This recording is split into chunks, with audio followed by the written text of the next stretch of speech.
But I did listen to the Neil Young version of Sexual Healing. I listened to the Bare Naked Ladies do their version of When Doves Cry.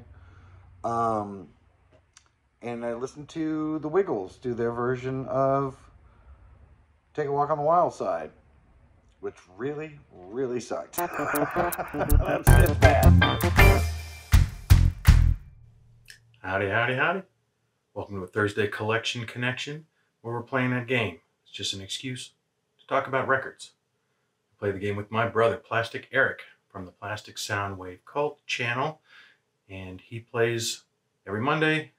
I play every Thursday. We show an album that has to relate in some way to the album that was previously shown in the other's video. Simple game, simple rules, just an excuse to talk about records. Let's move ahead. In Eric's last video, he talked about the Dead Kennedys compilation, Virus 100. It was not by the Dead Kennedys. It was covers of Dead Kennedys songs by different bands. I'm assuming they were all on Alternative Tentacles. The album was a celebration for their 100th release, I believe. That's why it was called Virus 100. And despite being not right up my street, it wasn't bad to listen to. I enjoyed. I got to look here at a reference because I'm going to forget all the band names and stuff. But let me see. No Means No, a Canadian punk outfit, did a kind of chaotic a cappella cover of Forward to Death, which I enjoyed quite a bit. Les Thugs did Moon Over Marin, which I enjoyed. It was kind of more like just an alt-rock cover of it, very tuneful and melodic, but I enjoyed it.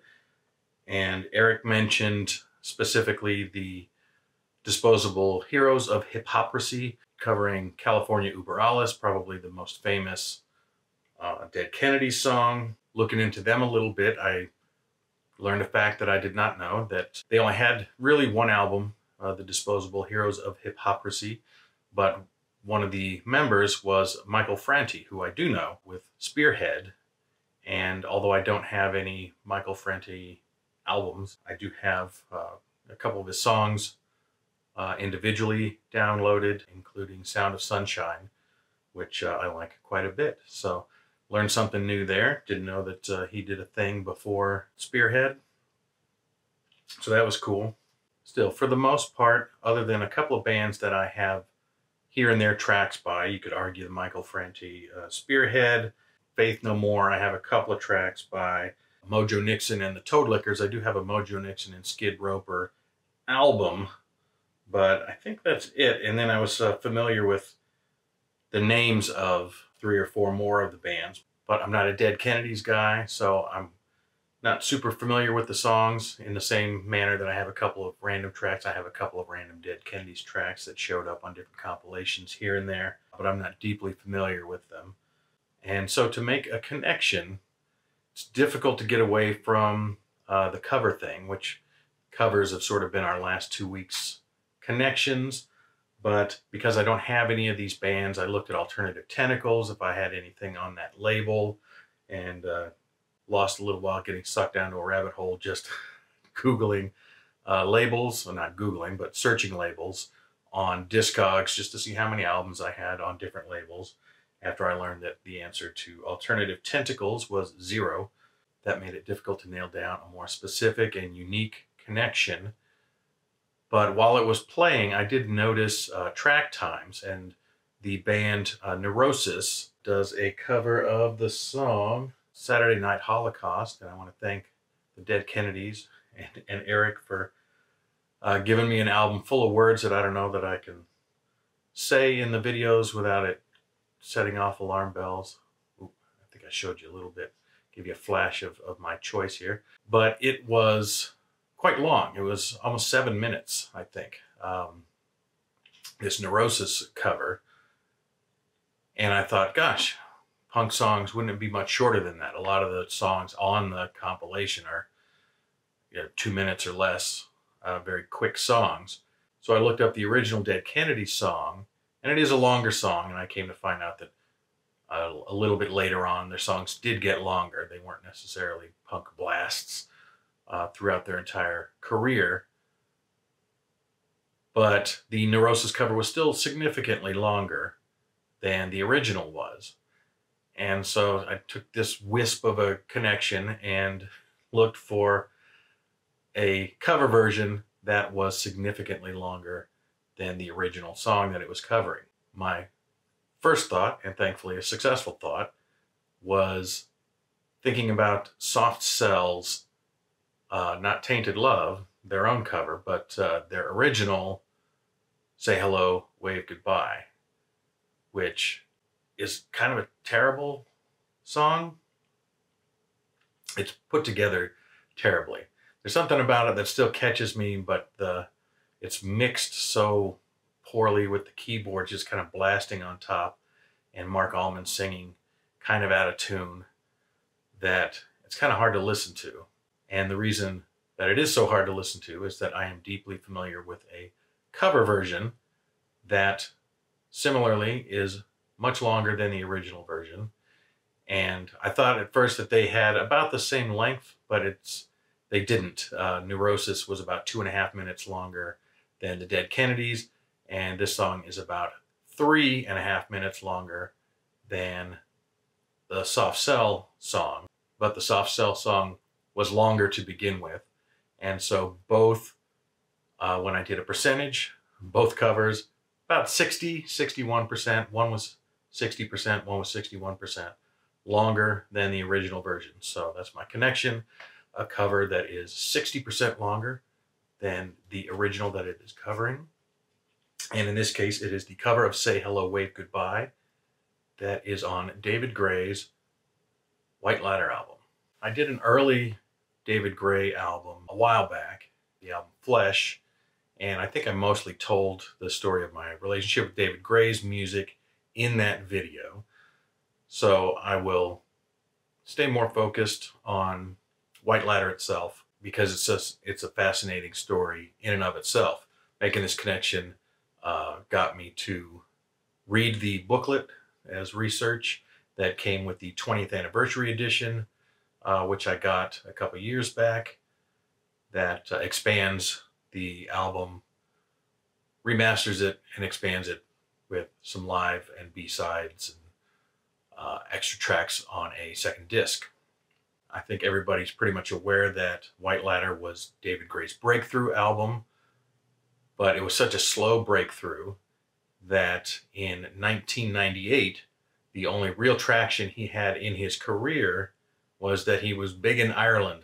He couldn't explain it. He didn't know why, but whenever he went, he had a couple of influential, I guess, and vocal supporters in Ireland. They talked him into coming out to play Ireland.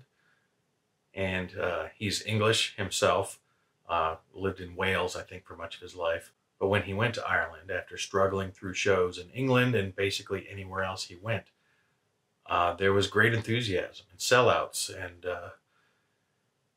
he loved going to Ireland. You know, he would do it again and again. And after a handful of solo albums, didn't really hit big for him. He was dropped by any label, and sort of in desperation, he home recorded an album, White Ladder, and self-released it in Ireland because that was the only place that they thought that they could move some units, and they printed up $5,000.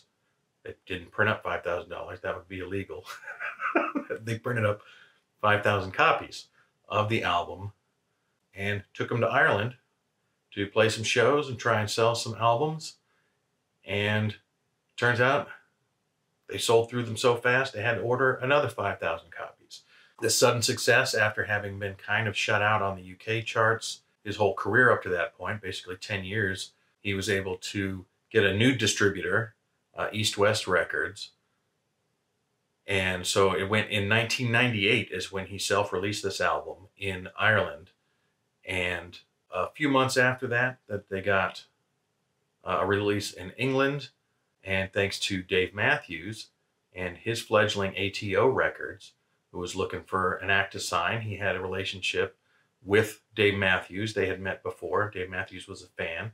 They were able to snap him up, and lo and behold, it became a huge hit in the US as well. So it was kind of a global phenomenon. He went from basically having no career whatsoever to really having the world be his oyster. I do remember seeing him live after White Ladder, and they had to change venues because they had so many more people who wanted to go than they had tickets. So he got to move up in venue size, and yeah, it was great. And the album is great. It revived my interest. I had kind of given up, much like his record label, after 3 solo records. But this is a case where having no options and really just kind of laying it all down on the line produced a masterpiece. He went from more of a straight kind of folky sound, a little bit of electric guitar in there, here and there, but to massaging in some sort of, electronics on the drum beats, in part because that's what he could do at home. But yeah, he recorded most of this in his house. And there are times at the beginning of Babylon that you can hear the traffic outside. But that ends up being a very apt sort of description for it. It sort of feels like an open window freshness. There's something very open and spacious about the arrangements of the songs, and they're super chill throughout. And it really brought me back, only for an album. I bought the follow-up after he was a known quantity, The New Day at Midnight, and honestly didn't love it. And I haven't bought any David Gray since then. So after buying his first 3 albums on Loyalty, having seen him way back in 1993, opening for Kirsty MacColl, who I'm mentioning for the second straight video, weirdly, went out and bought his record and kept up with him from that point, to kind of give it up on him, to having a friend come back from a trip to Ireland saying, hey man, you got to hear this new David Gray record. And I had introduced him to David Gray, and I thought, I don't know. And he's like, man, it is the shit in Ireland.